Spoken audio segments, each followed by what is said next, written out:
What's up YouTube? It's Ben, and in this video, I'm gonna tell you why mapping is much better than planning when it comes to business. All right guys, so if you're watching this channel for the first time ever, my name is Ben Nader. I do videos on entrepreneurship, business, finance, investing, real estate, software, all the things that I'm involved in and all the things that are business-esque that I know that you guys love to hear about. So if you love that kind of stuff, subscribe to the channel. Thank you already if you're already a subscriber, and let's jump right into this video. All right, so I should probably explain at this point what mapping and planning is, what those things mean in context, and why you should watch this video until the end so it saves you time, money, and most of all, headaches. So the idea for this video actually came out of a conversation I had recently with someone talking about building businesses. And that's a thing I know a thing or two about because I've built several. And when building businesses, there's two routes that you can go among many of the other things that you need to do to build a business. And that is either planning or mapping, right? One is creating a business plan where you basically just write down every single iota of every single thing that needs to happen for the business to be successful. The other one is where you map out and identify the full outcome of the business, the end result, and everything reverse engineered that you want to happen beforehand so that it goes successfully. The two are drastically different. Let me explain exactly why. Okay, so generally the wantrepreneur versus the entrepreneur. The wantrepreneur, right, is gonna come up with a business plan. They're gonna be a planner, right? And I don't mean they're going to basically have amazing concepts, amazing ideas, and they're gonna do it in the right way. I mean, they're gonna do it in the wrong way, right? They're going to write down all of these ideas, like all these little things that need to happen to make the business successful. But here's the pitfall by doing that. When you write down a plan, like 1 through 100, all these items that need to happen in order, in sequence, exactly the way you planned it, plans don't go accordingly. That's the problem. So when you run a plan and you're building a business, it's inherently going to fail because something in your lockstep order is not going to work out, right? Something's not going to be on time, or something's not going to go the way you thought it was, or something is just not going to happen in general. So by planning it out and saying, this is going to happen exactly this way, you're going to run into discouragement. You're going to basically run into a place where you want to give up, and that's not good. All right, so let's take it to the flip side. Let's talk about mapping, right? So building businesses is all about mapping out the ultimate outcome, right? Everything that you want the outcome to be all about, the results, the end goal, right? What you want your life to look like at the end of building this entire business, right? You're not doing it for anything, right? So map out the end result and then reverse engineer and map out, I mean, literally whiteboard this thing. I mean, write shapes, arrows, charts, literally do it in your mind like a mind map, or whiteboard it out, or literally do it on digital, whatever you want to do, but map it out. Because when you map things out, it's very cut, clear, and dry. There's nothing in between. Now, what happens when you map versus plan?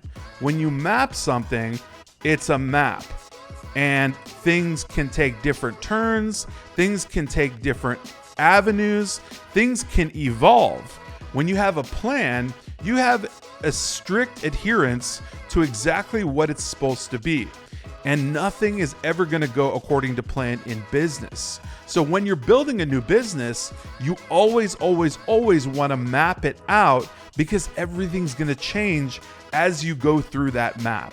This is why I teach every single one of our students at Recruiter Empire to basically map out what they want their end goal to be. I'm not talking about the exact material we teach and how we get them to 6 figures and all the things we do in our program. I'm talking about what they want their life to look like, right? Like, what do you want your life to look like? I talk about map out the end goal. Map out the end goal and reverse engineer that back. Because you need to account for the pitfalls. You need to account for what's going to go wrong. quote unquote, right? Or what's going to go differently than had you had planned it, right? If you had planned it a specific way, it doesn't go that way, everything could blow up in your world and your mind could go crazy, right? But if you had mapped it out, it's an entirely different scenario. This is why I'm so fond of people whiteboarding out like literal shapes, arrows, charts from where they want the end goal to be, all the way to the bottom of exactly where they want to start, right? Because everything can maneuver between that entire map. It does not need to be linear. It shouldn't be linear. It won't be linear. And that's the entire point of this video. The business is not gonna be linear, so you can't plan it. You have to map it. Once you map it, then you're all good because you can pivot far easier than if you have a strict plan. It's just a core basic understanding that the map allows you much more leeway than a plan does, right? So if you have a strict plan and it doesn't go accordingly, like the world will blow up, like I said. If you have a solid map of things that you want to do the way you want it to go, you're good to go because pivoting is so easy from there, right?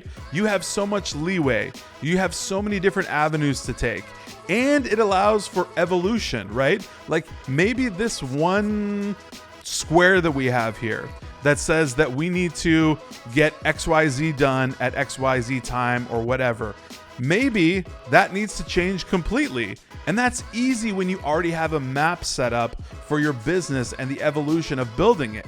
It should also be understood from this video that this mapping does not need to take weeks or months or anything like that. You can literally map out what your business wants to look like in like less than an hour or 30 minutes. You can map it out. Just draw up a couple squares and arrows and map that thing out to the outcome to the start, right?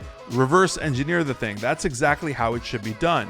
You shouldn't have to spend a week or a month on a business plan. That's not going to serve you. That's not going to help you at all now or down the line.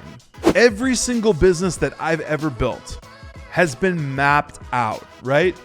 And frankly, some of the businesses that I've built, I haven't even done any mapping or planning or anything whatsoever. I simply had the idea, executed on the idea, and just went to town as an entrepreneur, not a wantrepreneur, right? Wantrepreneurs, again, tend to plan things out and they want everything to go according to plan or the whole thing just blows up. But if you're an entrepreneur, you understand that things aren't going to go exactly the way they're supposed to go. Therefore, map it out. Understand there's multiple avenues, there's multiple options, and there's multiple ways that you can go about building that business. And you will be much more successful using that route other than planning the actual business out. I'm just talking to you guys here from direct experience and building companies and businesses and exactly how the inception starts. And I don't want anybody wasting their time or having headaches or wasting money or anything, having a plan that they're strictly adhering to and not having a map that they can pivot and maneuver with to make it much, much easier. If you found value in this video, please smash that like button, subscribe if you're not subscribed already, and also join our Facebook group, Recruiter Empire, link right down below this video. And I would love to have you guys in our 15,000 person group. It's all about recruiting and staffing. Would love to have you there. I'll see you guys next time.